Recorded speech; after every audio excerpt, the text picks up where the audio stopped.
pessoal, começando mais um episódio do All Connected, podcast do Grupo Eletrolar, para falar aí sobre novidades e tecnologias do varejo. Eu sou Igor Lopes, já estava acompanhando aqui desde o primeiro episódio, né? Esse já deve ser o 13º, 14º, se não me engano, a gente ainda está na ordem aqui para publicar, mas a gente já falou de muita coisa interessante, né? Acho que Omnichannel é a palavra que está presente aí nas mesas de conversa de negócio de qualquer varejo. Se a gente falar de inteligência artificial, falar de novas tendências, de novas tecnologias, até gêmeos digitais para a indústria, tudo isso a gente está conversando aqui. Esse episódio de agora, a gente vai tentar puxar assim, ó, beleza, tem tanta coisa acontecendo, mas como que eu entendo aquilo que é realidade para mim, né? O que vai realmente fazer sentido para mim, o que realmente vai fazer meu negócio ir um passo além.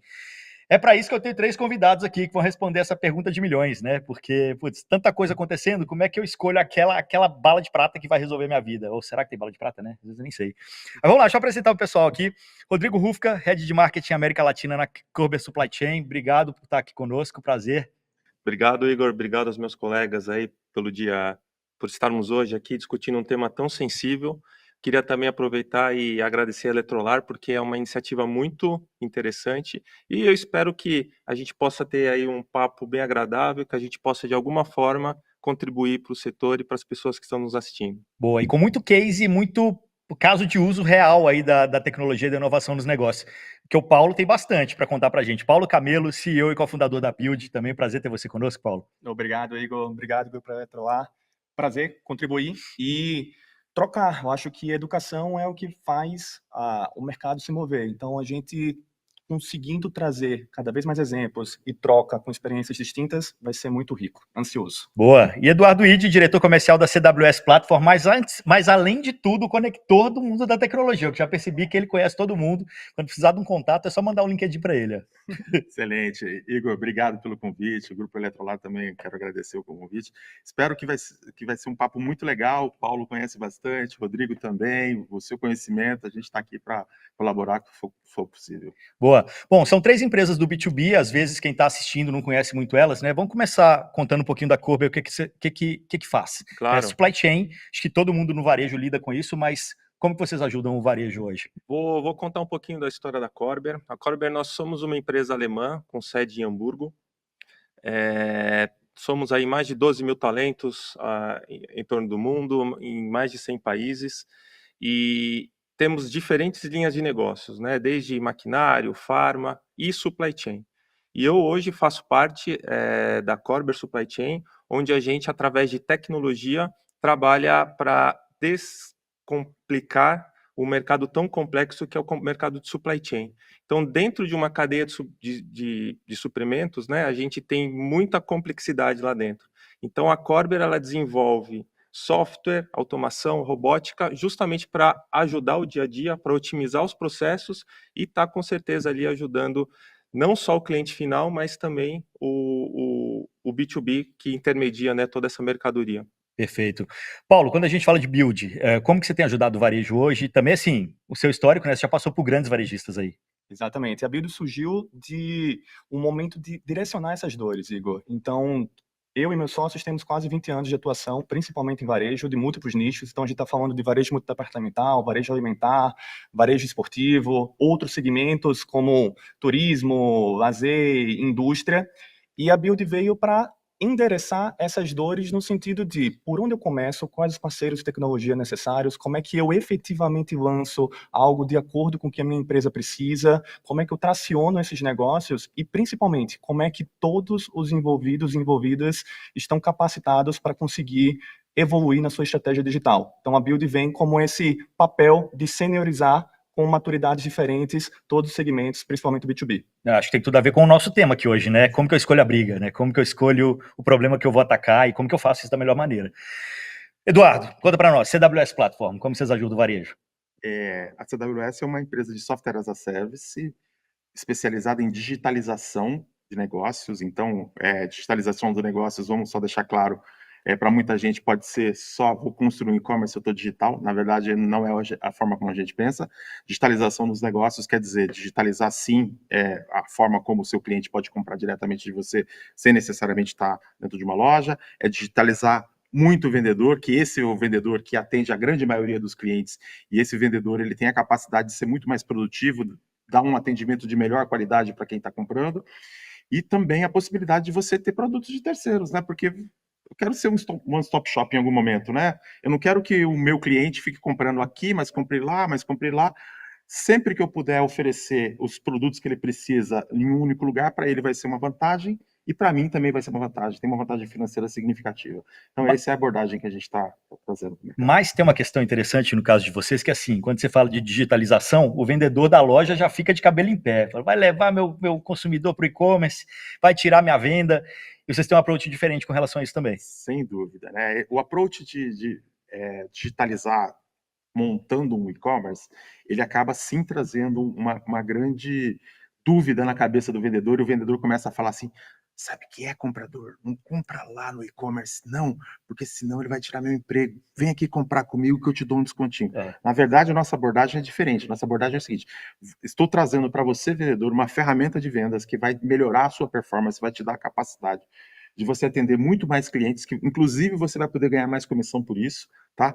E isso tudo conversando de uma forma adequada, trazendo isso de uma forma bastante direta, e o Paulo acho que vai trazer muito o contexto aqui da cultura, você fazendo um aculturamento interessante disso, isso tem uma capacidade de trazer um resultado muito grande para a última linha. Então, acho que é essa abordagem que a gente está trazendo. Mas aculturar como? Assim, como que eu falo para o vendedor, ou como que eu entrego valor para o vendedor quando ele começa a trabalhar com o digital? Eu falo assim, senhor vendedor, olha aqui, eu tenho uma ferramenta para você, não é uma ferramenta para tirar vendas de você e mandar para o e-commerce, é muito pelo contrário, é uma ferramenta que vai te dar mais produtividade, você vai ser mais inteligente, você vai conseguir atender mais clientes, você vai conseguir ganhar mais comissão, você vai conseguir fazer um monte de coisas que o digital vai te trazer de benefício que hoje você não tem.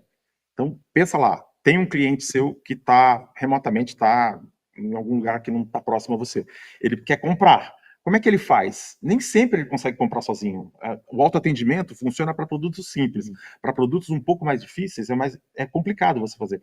E quando você pensa no B2B, é ainda mais complicado, porque tem uma negociação envolvida nesse contexto todo. Então, é importante esse aculturamento e trazer a informação de uma forma correta, que o vendedor vai ser o grande beneficiado, ele é o protagonista desse contexto.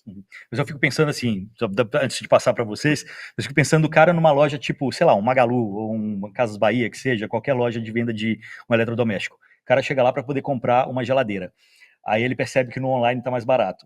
Como que você faz para poder associar esse dado, né, de que o cliente foi na loja, mas ele comprou no online, ou mais que isso, o vendedor da loja, no tempo ocioso dele, pode atender no online também, né, e ter ali os ganhos e o aconselhamento dessa venda no digital? O que eu acho, né, essa pergunta do preço é uma coisa interessante, né, porque no passado ficou, e o preço do online versus o preço da loja tem que ser igual, tem que ser diferente.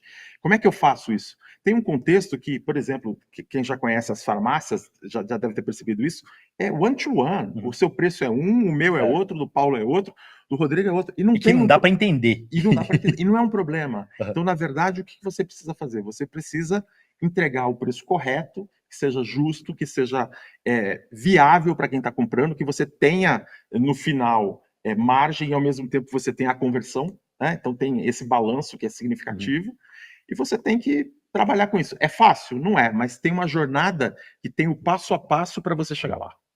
Concorda, Paulo? Concordo super e exemplifico, né? Essa jornada que o Edu comentou, eu vou sair um pouco de eletrônicos, mas só para fazer a referência e o gancho. Na Vivara, 5 anos atrás, a gente fez um processo em casa de como utilizar a força de vendas, começando com o piloto, de forma gradativa, mas no final ultrapassando as 1.000 vendedoras que tinham de lojas físicas para utilizarem ferramentas digitais e plataforma e mensageria como uma alternativa para incrementar a venda. Acho que o que o Edu comentou aqui não é algo para obstruir as vendas, é algo para complementar. São mais ferramentas. Qual vendedor ou vendedora não quer ter mais insumos? Poxa, eu tenho esses produtos aqui em estoque, mas se eu tiver uma prateleira infinita, a tecnologia possibilita eu ter mais ofertas. Se eu consigo, via tecnologia, associar a minha venda, mesmo no ambiente digital, ao meu código de vendedor ou vendedora,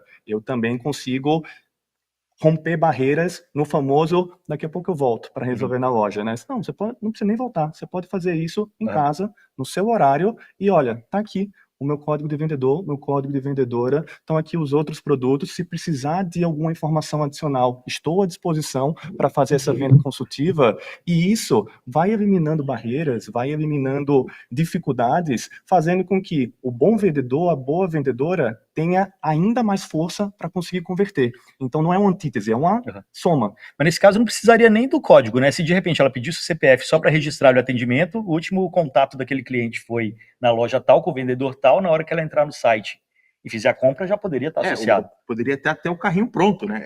Isso. Essa conversa que você Bota teve... o tempo ali, 30 dias para ela voltar ao contato, sei lá. Exato, aí você entra como a regra de atribuição, né? Você pode vincular a intervalo de tempo, você pode vincular a raio de atuação, então o comprador que fez algo próximo àquela loja pode ser associado àquela venda. Então existem vários canais, mas eu acho que um aspecto importante é não tem barreira. Você não tem ainda tecnologia para isso, conversa com o Edu para resolver. Mas enquanto está conversando, você tem a oportunidade de começar pequeno, mostrar esses números financeiros para a empresa e para a força de vendas e ir crescendo. Existem muitos caminhos e a gente precisa trazer, já que houve vários outros episódios sobre oportunidades, esse pensamento ágil em empresas B2B. A gente precisa, com estrutura, com processo, com indicadores, mostrar que é possível ter um passo melhor do que o outro gradativamente. Mas tem um detalhe que o Paulo não contou, aliás, dois. Isso aconteceu no período de pandemia já, não? Também. Período de pandemia, e a Vivara ela tem um registro muito bom de todas as vendas, porque todas as vendas da Vivara precisam ser registradas. Então, assim, você tinha uma base boa de dados para trabalhar. Exato. Então, acho que isso ajudou bastante. Você já tinha o contato de todo mundo também. Então, assim, talvez uma primeira lição: organiza a sua casa para você conseguir fazer as coisas que a gente está falando aqui. Perfeito. E existiam os dados, mas não existiam os dados estruturados. O Rodrigo estava até comentando sobre isso no nosso papo anterior, de a Vivara, por causa de configurações de COAF, precisa ter 100% das compras registradas. Então, é um sonho de todo varejista, né? Você tem toda a compra com CPF atribuído. Nas farmácias, etc. É um caso específico do segmento. Só que, mesmo com tantos dados, não existia uma estruturação e uma classificação para isso. Acho que episódios anteriores vocês falaram sobre CRM, sobre a omnicanalidade.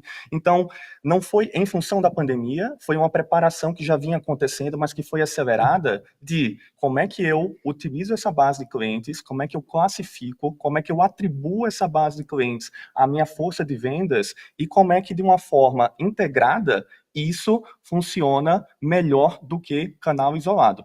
Então, quando a gente está falando de multicanalidade e dados de clientes, a gente está dizendo que o Igor é o meu cliente VIP porque ele tem recência, ele tem frequência, ele tem valor, mas os últimos atendimentos do Igor foram na loja X pelo vendedor Edu.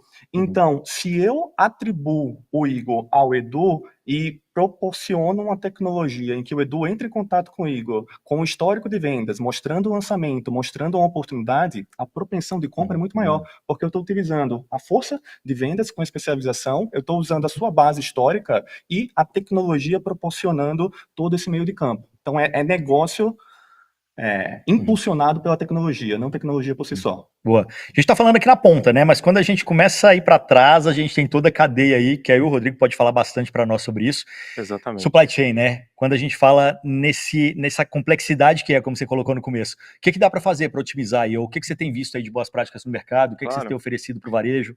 Hoje, a gente sabe que o perfil do consumidor final é muito dinâmico, né? E ele muda muito rápido, né? Então, hoje, qualquer experiência de compra nova pela internet, o cara recebe ali no dia, né? E no máximo ali, ele aceita receber ali dentro de 2, 3 dias. E quando a gente volta, né? A gente volta esses passos e entra dentro de uma cadeia de suprimentos, né? Qual que é a complexidade de você movimentar isso? Imagina, por exemplo, num CD de alimentos, né? Que você tem a questão do vencimento, você tem a questão da temperatura, enfim. Então, antigamente, antes dessa questão muito forte de tecnologia e dessa mudança do consumidor, às vezes o cara fazia uma compra ali online e só para você movimentar o produto dele dentro do CD demorava 1 dia, 2 dias, né? E hoje isso não é mais aceito se você contabilizar, né, todo o processo logístico, hoje esse atraso não é muito bem aceito. Então, a tecnologia ajuda hoje a gente ter muito mais controle, a ter otimização, a conseguir saber onde que eu vou colocar da melhor forma aquele produto, o produto que sai mais, como foi dito aqui, a questão das informações, dos dados. Então, hoje, a gente tem um produto, por exemplo, que é o Slotting, que a gente sempre fala que ele tem um quê de inteligência artificial, mas ele consegue entender, através de comportamento, através de práticas, a gente cria um padrão de como colocar da melhor forma os produtos, já imaginando que aquela região, que aquele tipo de cliente vai pedir determinado produto, e a gente vai conseguir movimentar até a área de picking de uma forma tranquila, sem trânsito, sem atraso, sem nada. Boa. Quer complementar, Du? Tem a ver Quero com... sim. Eu acho bastante interessante o que o Rodrigo falou, né? Porque o que acontece, né? Hoje, você precisa de velocidade, né? Dependendo do segmento, de muita velocidade, certo? Então, por exemplo, o setor farmacêutico, você quer um produto, você quer ele para umas poucas horas, né? Então, é realmente importante você ter isso. Mas só trazendo um tempero adicional, né? Que eu acho que vale a pena a gente citar também, o Omnichannel, né? Sim. O Omnichannel tem um peso muito significativo, né? Porque quando a gente pensa, né, no exemplo que o Rodrigo falou, tá, a gente está pensando no estoque que está disponível num grande CD. Legal, isso é importante, tem que ter um grande repositório, mas a gente tem que pensar também na última milha. Então, eu quero ter um produto rápido. Vamos pensar aqui, quebrou o celular. Cara, quem que vive um dia sem celular? É muito difícil, você precisa resolver isso rápido. Como é que você vai resolver isso rápido? Pô, será que vai sair do CD lá de Extrema, lá em Minas Gerais, que tem um melhor contexto de impostos e tudo mais? Pô, vai demorar um dia para chegar para mim. Mas e se eu puder saber que esse produto está lá na loja? Está na loja próximo da minha casa, próximo do meu trabalho, eu vou passar em frente, eu vou passar próximo. Por que essa informação não está disponível? A grande maioria dos varejistas não consegue disponibilizar isso. E aí, quando ele não consegue disponibilizar isso, ele não consegue atender o cliente de uma forma rápida. E às vezes ele pega, não, eu vou mandar para quebrou o celular do Rodrigo? Peraí, eu vou mandar lá do meu CD que está na Moca, mas o Rodrigo mora no Morumbi. E isso tem uma distância super longa. São Paulo tem muito trânsito. A gente, obviamente, não está falando um exemplo de São Paulo, mas isso se aplica para outros lugares, né? Que pode ser que tenha disponível numa cidade menor do interior e o cliente está na outra. Como é que você faz isso? Né?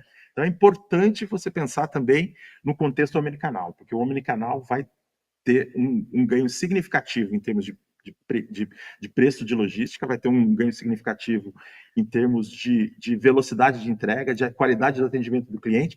Inclusive, o seu vendedor pode vender outros produtos quando a pessoa se escolher e buscar na própria loja. Se você me permite completar, Edu, hoje essa compra online, essa velocidade, ela é tão importante que qualquer falha no processo, o cliente cancela a compra.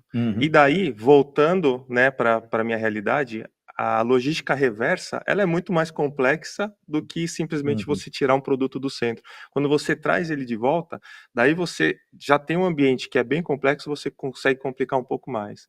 Então essa agilidade, ela é fundamental. Não, e aí a gente deu o exemplo aqui da Saks, é um case da Salesforce que eles estavam mostrando no último Dreamforce, que é um atendimento com inteligência artificial que subiu a barra, assim, algumas vezes, porque você pode entrar em contato pelo chat. Ah, comprei tal roupa assim, assim, Saks vende outras coisas, né? Eu comprei tal produto assim, assim, e eu preciso devolver, não ficou bom para mim, porque o tamanho engordei um pouco e tal. Ah, beleza, você quer devolver? Ah, beleza, mas eu quero usar isso na quarta-feira. Ah, tá, porque o tempo de logística reversa não vai dar certo e tal, até você mandar. Mas existe essa peça na loja tal que está perto da sua casa, porque ele já foi buscar a informação de onde mora, né, de onde você está, então você pode buscar lá agora se você quiser. Leva a sua roupa, lá eles mesmos fazem a troca. Isso é um exemplo clássico do Omnichannel funcionando da melhor maneira, né? Sem dúvida, você tem que ter acesso ao estoque, né? Disponibilidade para você recomendar isso de uma forma correta, né? Imagina também você fazer isso, não, vai lá trocar em tal lugar, né? Chegou lá, não tem. Chega lá, não tem. Ah, então, acabou. Né? Porque até numa dessas você podia até, né? aí você podia até, nesse caso aí, falar, beleza, você tá indo? Tá bom, tô deixando reservado para você até tal hora. Né? Pronto, já fica separado, ele não perde essa viagem. Perfeito. Acho que o conceito da omnicanalidade está muito bem definido, né, mas a prática não tanto, né? Então, quando a gente fala sobre essa questão da omnicanalidade, eu concluí o mestrado ano passado na USP e o meu tema foi o futuro do e-commerce no Brasil. Entrevistei mais de 160 especialistas para simular 4 cenários, qual deles era o mais propenso. disparado mais de 80% integração do on com o off numa jornada Uhum. omnichannel. Então, se não houver integração do on com o off, não há uma experiência propícia para o cliente final. E a tecnologia entra na camada de eficiência, né? Porque tudo isso que a gente está falando eu quero ter o cliente, a cliente, numa experiência fluida de todos os canais. O Kotler acabou de lançar o Market 6.0, que ele está trazendo uma evolução do Omnichannel, que é como é que eu entrego uma experiência imersiva uma vez que todos os meus canais estão de uma forma integrada, realizando o multichannel, o Omnichannel. Só que isso a gente precisa entender o momento de cada uma das empresas. Uhum. Se para fazer isso eu vou estourar o meu caixa, se para fazer isso eu não vou ter um P&L em que fique aterrissado, se eu só vou conseguir priorizar uma atividade estruturante e não vou conseguir pegar o país todo, vou pegar uma região ou outra, o importante é dar esse próximo passo, né? Eu acho que tem muitas atividades que conseguem evoluir, mas a omnicanalidade ideal, existe até um artigo falado sobre isso, é uma utopia. Uhum. Porque 100% de entrega não vai acontecer. O que precisa é chegar o mais próximo possível dos 99,9%. Mas a omnicanalidade e os outros termos, Unified Commerce, Meta Marketing, o que quer que seja, é você associar a eficiência que a tecnologia traz com a experiência que os consumidores estão buscando daquilo. Muito tempo atrás, se eu recebesse um produto em 2 dias, maravilhoso. Se hoje Hoje demora não é. mais de 24 horas, a minha experiência já Você mudou. já fica em dúvida. Cara, eu comprei da sua marca online. Pô, como assim eu não posso devolver na sua loja física que está aqui no meu bairro? A experiência mudou. Então a tecnologia precisa entregar essa experiência, mantendo a eficiência e, da cortina para trás, como é que esse economics fecha a conta, né? Então acho que entra muito nesse cenário. Omnichannel não é um desejável, é um necessário. Sim. Agora é o como você faz e principalmente gradativamente. E dessa cortina para trás tem um mundo, né, Rodrigo? Tem um mundo. E um ponto que eu acho que é muito interessante acho que a gente comentou ali enquanto a gente discutia um pouquinho alguns temas, essa mudança muito rápida do perfil do consumidor, né? Então, se a gente puder dar uma dica para as pessoas que estão olhando, que estão assistindo o nosso bate-papo, eu acho que você ter o dado, né, você conseguir identificar padrões ali dentro da tua operação, você já sai um passo à frente. Agora, se você conseguir identificar a mudança no perfil, na pessoa, né, você consegue ter uma visão um pouquinho médio e longo prazo. E isso aí a gente está falando de todos os setores, né? Essa nova geração que vem, os novos tomadores de decisão, o novo perfil de consumidor. Então, eu acho que assim, quanto mais informação a gente tiver na mesa, mais a gente vai ser assertivo em alguma tomada de decisão, né? Então, eu acho que esse é o ponto. A gente não olhar só para dentro, mas olhar um pouquinho para fora também. Eu queria completar, né, falando um pouco agora, puxando para a tecnologia, que é a minha especialidade, né? Quando a gente fala de omnichannel, né, uma coisa que a gente nota muito é que, poxa, todo mundo quer fazer um omnichannel, né? Mas é fácil fazer um omnichannel? Depende, né? Depende. Eu acho que uma coisa que o Paulo fala muito, né, que eu conheço o Paulo de algum tempo já, é da cultura. Então, a cultura para você construir esse modelo de omnichannel é extremamente importante. E outro ponto que é extremamente importante é a tecnologia. Por quê? Porque grande parte das tecnologias que estão disponíveis para você se movimentar para o omnichannel, elas são tecnologias standalone. E quando você precisa conectar várias tecnologias standalone, tem o custo e tem a dificuldade das integrações. E esse é um ponto que pouca gente acaba prestando atenção, mas que ele é extremamente importante para você conseguir executar.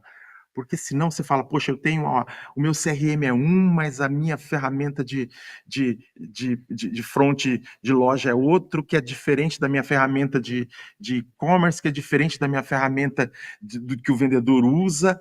Isso, se não tiver o mais próximo possível de um único ambiente, isso vai deixar um projeto extremamente complexo, extremamente caro e difícil de ser executado e mais ainda difícil de dar ROI. Então acho que isso é uma dica que eu dou aqui para os nossos nossos telespectadores, se eu puder chamar assim, né? Espectadores. Que eles possam pensar nisso. É extremamente importante você pensar em ter uma tecnologia que seja robusta, mas que ela seja muito, muito mais concisa. E aí você fala muito de comunidade, né, de plataforma também. Sim, eu acho que tem um ponto relevante que deve acontecer nos próximos anos no Brasil, que é a criação de ecossistema. Ecossistema, perfeito. A criação de ecossistema é onde vai ter a vantagem competitiva significativa para as empresas.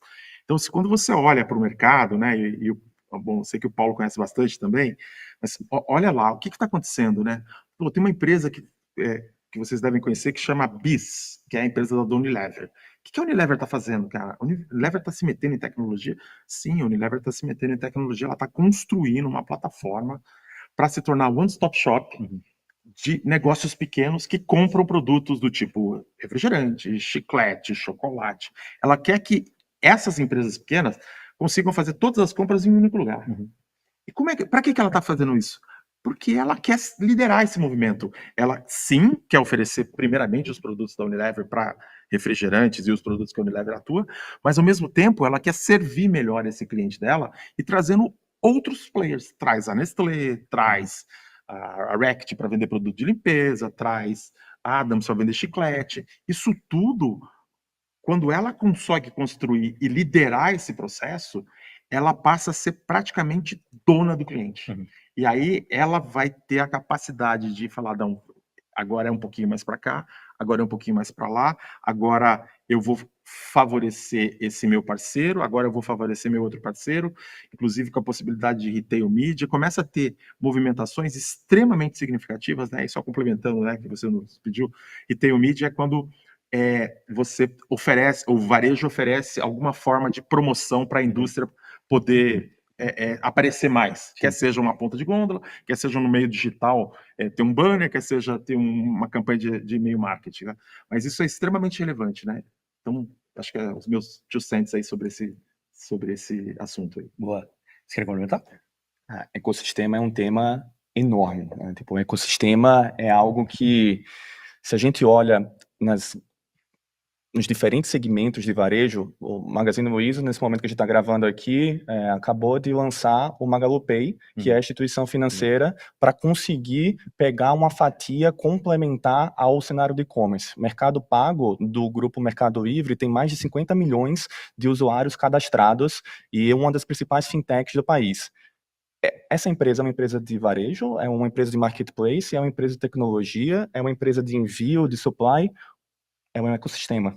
Porque isso que o Edu falou é como é que eu tiro barreiras no processo de compra. A barreira pode ser física, com lojas descentralizadas, logística reversa, mas a barreira pode ser o meio de pagamento, a barreira pode ser o acesso às informações, e construir ecossistema é fazer com que você tenha todos os problemas endereçados.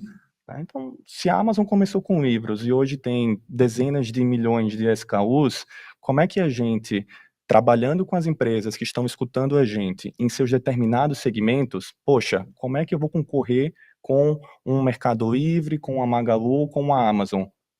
Atenção do cliente, que foi o que o Edu estava trazendo. O ecossistema é como é que você converte a atenção em ação.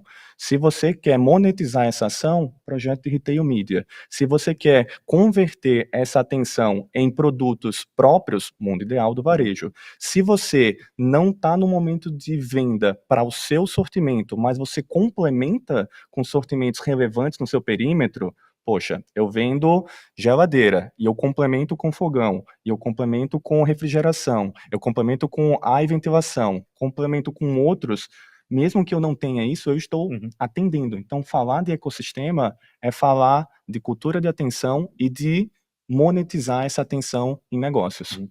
Rodrigo, você considera o que vocês fazem é um pouco de ecossistema também? Porque quando você começa a compartilhar CD, quando você começa a compartilhar estrutura assim com vários players, né, que querem a mesma coisa, de uma certa maneira você também otimiza para cada um deles, para cada um desses players. Com certeza, né? Com certeza, porque eu já tive a oportunidade de visitar aí alguns CDs, né, e é incrível, meu, porque você chega, você fala, vamos entender como que funciona, né, a dinâmica. Eles têm um sistema, por exemplo, que eles dão entrada para as mercadorias que chegam através dos caminhões. E dali, o rapaz ele importa, às vezes em uma planilha de Excel, ele importa aqueles dados para jogar no sistema oficial que eles têm. Só que um já não conversa com o outro porque você tem o fator humano trazendo de um lado para o outro. E daí, quando você vai para a questão de inventário, você precisa ter uma logística reversa. Quando você volta, você tem que voltar de forma manual.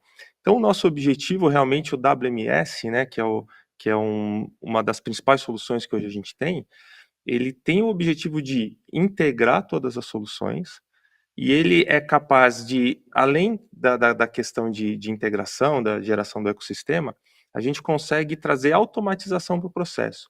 Desde automatização através de esteira e o produto ele fica andando sozinho no centro de distribuição, ou até mesmo através de robótica, onde a gente tem os robôs, ao invés de você automatizar o cara que aperta o botão ali, né, você vai automatizar o cara que anda nas ruas ali e traz e faz o picking. Então, a gente consegue integrar todo esse ecossistema, né, realmente com um único objetivo: otimizar o processo para o nosso cliente B2B, entregar de uma forma mais ágil, né, para o cliente final, para o cliente do varejo, e fazer com que toda essa fluidez dentro da cadeia logística no Brasil, que hoje é um dos setores, se não um dos mais importantes aí, junto com Argo, com tecnologia, e a gente consegue fazer essa fluidez para que as coisas andem, para que o Brasil continue andando, né? Mas, Paulo, eu acho que você tem um caso que ilustra bem isso que a gente está falando, né, de marketplace principalmente, e também dessa coisa de soluções separadas que não se conversam. Você acabou de atender o Grupo Zema, você acabou de fazer um projeto legal com o Grupo Zema que vai um pouco nessa linha, certo? Assim, acho que talvez seja um exemplo legal de mostrar o que eles erraram no começo, como que foi corrigida essa rota e como que hoje está tendo benefícios com esse trabalho. Legal. Não, o Grupo Zema é uma super Gigante. referência. Então, o principal grupo varejista de Minas Gerais, tem atuação em várias outras, Centenário, e eles possuem várias unidades de negócio. E a gente, enquanto Build, continua trabalhando com eles na unidade de negócio Marketplace. E o que aconteceu? Até em sintonia com o que o Edu trouxe, eles fizeram uma coxa de retalhos, que não é incomum, né? Provavelmente quem está escutando a gente já ouviu o fornecedor A, B e C trazendo soluções que poderiam ser relevantes e quer pegar um pouco de tudo. Então, existia uma plataforma de e-commerce, existia um gerenciador de lojistas para o marketplace chamado Service Center, que não eram do mesmo universo, e vários outros fornecedores necessários para fazer uma venda online de marketplace, meios de pagamento, parceiros logísticos, etc.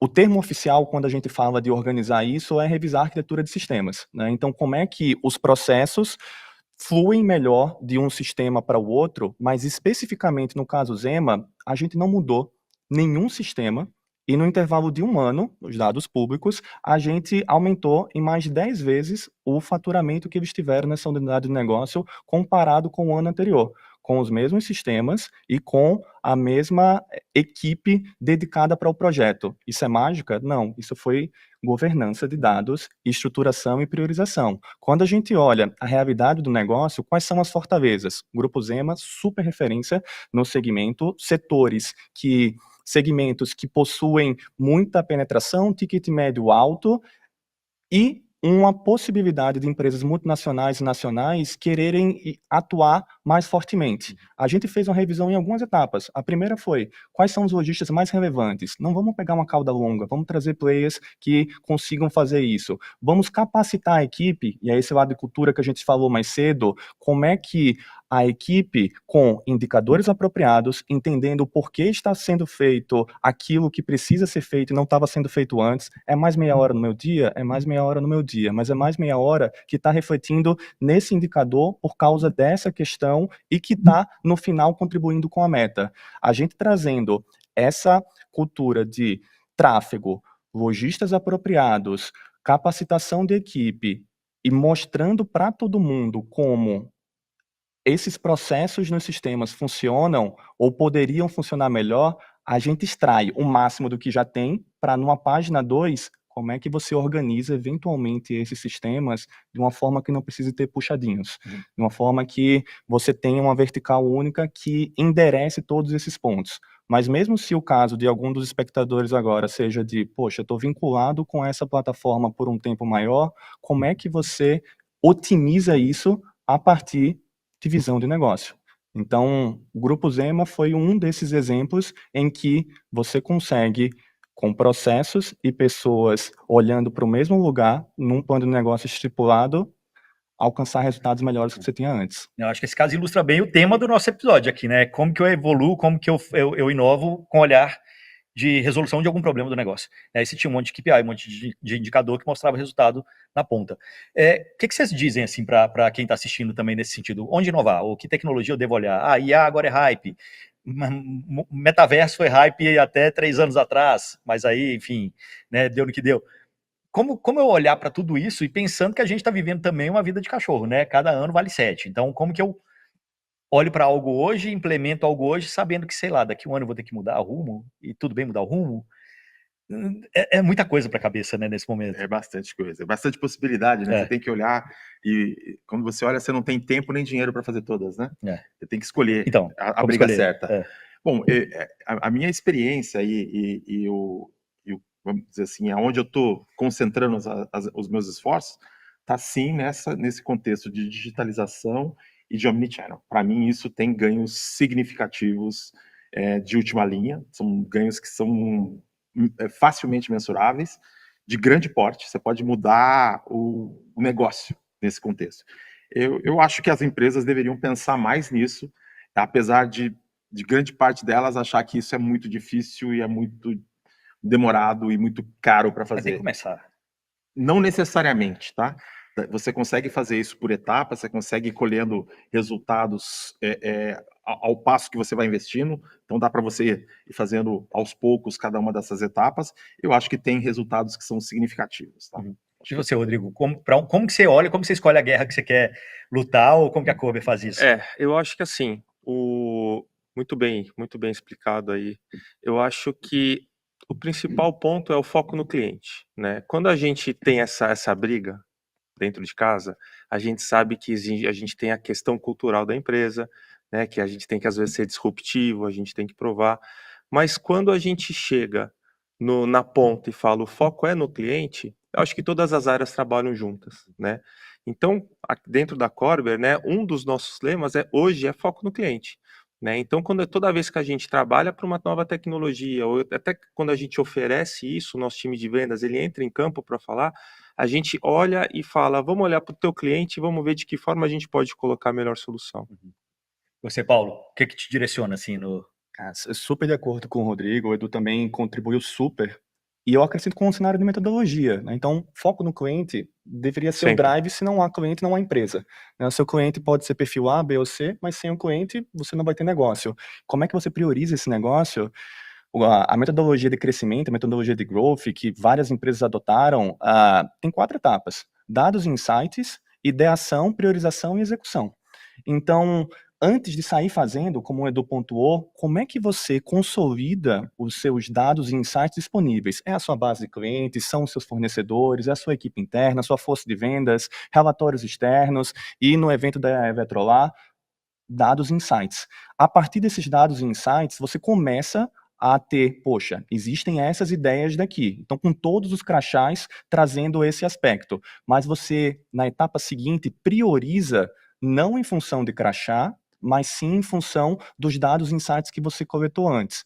E aí, nisso, você consegue sair com um roadmap para executar. Caramba, se isso daqui vai demandar menos investimento, menos recursos, eu consigo ter algo para tangibilizar o resultado, vamos começar com isso. Se tem uma oportunidade muito grande, mas eu preciso ter várias etapas estruturantes, como é que eu consigo, no conceito de mínimo produto viável ou quaisquer outras atribuições, executar a partir de uma priorização baseada em dados e insights. Então é isso que Uber fez, é isso que Airbnb faz, é isso que várias empresas que estão conseguindo ter uma atração grande estão fazendo. Isso é realidade para a gente, isso é abrasileirado, nossa realidade tupiniquim encaixa, porque os dados e os insights, todas as empresas possuem, precisa organizar para executar de uma forma racional.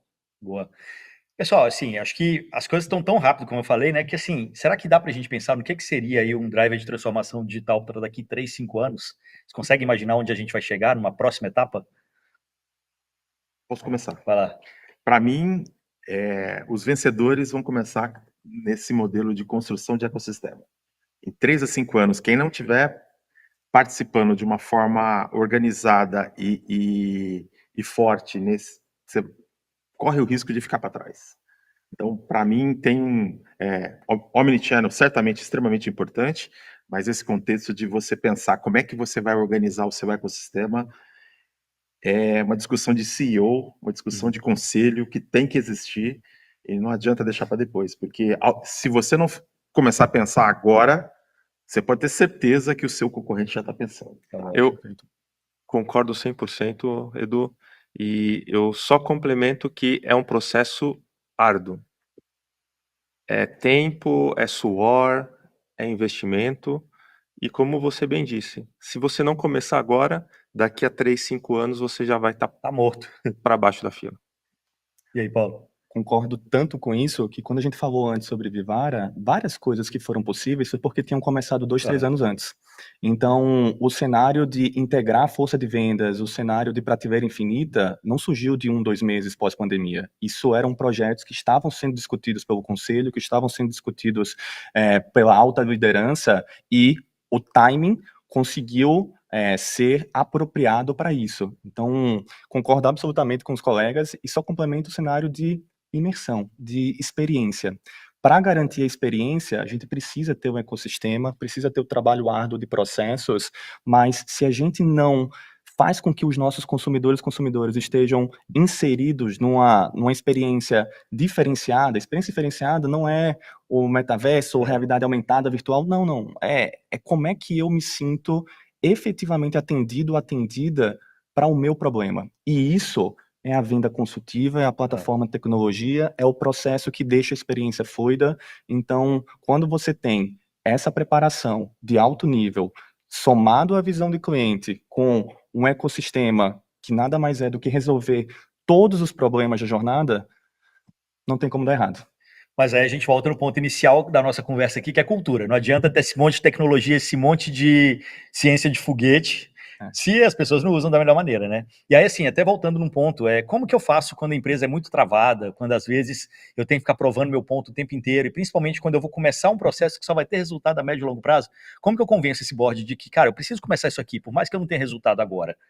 Qual o caminho que vocês mais têm visto, assim, de ser, que tem funcionado no mercado? Eu acho que quando a gente tem metas pequenas, beleza, vai lá. Mas quando a gente tem que começar a organizar algo, mas pensando no resultado a médio e longo prazo, é mais difícil da gente convencer, não? Acho que o método Agile ajuda muito, né? É. Então você começa com o MVP, você faz alguma coisa, estuda quais são as possibilidades e tenta escolher alguma que você consegue com o menor investimento e menor esforço e talvez menor tempo, você consegue já entregar alguma coisa. E aí o pessoal começa a entender o que está sendo entregue e começa a comprar ideia junto. Então, não é falar assim, eu vou fazer um Big Bang como era no passado, a implementação de RP, como era no passado a implementação de CRM, eu vou fazer aqui, ficar 2 anos aqui, 2 anos estudando aqui, vamos fazer um blueprint, depois do blueprint a gente vai fazer a implementação, 150 consultores participando numa empresa de grande porte, e aí daqui a 2 anos a gente vai ter o cut over, e vamos fazer o go live, num processo waterfall. Então, isso, cara, não é. Acho que o modelo hoje vamos pensar de uma forma agile, vamos olhar aqui para a nossa casa, ver onde estão as melhores oportunidades que eu possa fazer de uma forma rápida, com um investimento menor e com algum resultado. Não precisa ser um resultado estrondoso, né? E aí você começa a culturar isso para dentro da empresa. Todo mundo começa a falar, nossa, fizemos aqui, gastamos pouco, um projeto que foi rápido, começou a ter já dar algum resultado. Poxa, interessante, vamos fazer o próximo, vamos fazer o próximo, vamos fazer o próximo. E eu acho que ideia puxa ideia também, né? Exatamente. Você chega um pouquinho, você consegue chegar para lá daquela montanha. E você tem que experimentar, porque se você não experimentar, você não sabe se vai dar certo ou não. Vão ter erros? Vão. Corrija rápido. Vão ter ideias diferentes? Cara, vamos testar. Então, isso é fundamental para o modelo de hoje, para você ser bem-sucedido. Perfeito. Quer complementar? Não, esse gancho de cultura, eu sou entusiasta disso, e só 2 centavos a mais multiplicadores e concorrência saudável. Quando você tem numa equipe, principalmente uma equipe maior, alguns multiplicadores, então força de vendas, isso acaba sendo mais tangível. Eu tenho regionais diferentes, uma regional adotou esse teste e nesse teste acabou tendo performance melhor no MVP, como o Edu explicou agora, a outra vez, poxa, tem que ser saudável, mas caramba, olha, poderia estar vendendo mais, eles cresceram X%, tiveram esse outro indicador. Então, tendo esses multiplicadores dentro de casa, né, então pega um nicho, pega um bloco, pegam pessoas que têm menos resistência, que você vai gradativamente trazendo o restante. Então esses multiplicadores internos fortalecem muito e eles viram seus champions, viram seus campeões para dizer, eu fiz, deu certo, com as mesmas coisas que vocês têm aqui, então vem comigo. Perfeito. Bom, pessoal, a gente está caminhando para o final do nosso episódio, mas tem mais algum ponto que vocês gostariam de trazer, algum último insight que vocês pensaram aí que faça sentido a gente botar na mesa? Eu acho que, para quem estiver nos assistindo, né, às vezes a tecnologia assusta. Tudo isso que a gente colocou aqui na mesa, às vezes para uma empresa com menos investimento, pode assustar, mas a verdade é que não. Eu acho que existe... a tecnologia está aí para ela ajudar o dia a dia, independente do tamanho da empresa, independente do investimento que a empresa tenha. Então, assim, acredite na tecnologia, acredite nos dados, né? Quanto mais informação a gente tiver, mais assertiva vai ser a nossa tomada de decisão. E a tecnologia, ela está aí para ajudar o nosso dia a dia. É isso. Boa. Queria comentar também, né, o que eu vejo muito em termos de concorrência, né? Vamos pensar, né? Olha, vamos olhar os bancos, né? Que são empresas que investem muito em tecnologia, né? Por um lado, você tem os grandes bancos extremamente reconhecidos aí, e você começa a ver algumas empresas que estão desafiando eles, né? O Nubank é um caso bastante específico, né?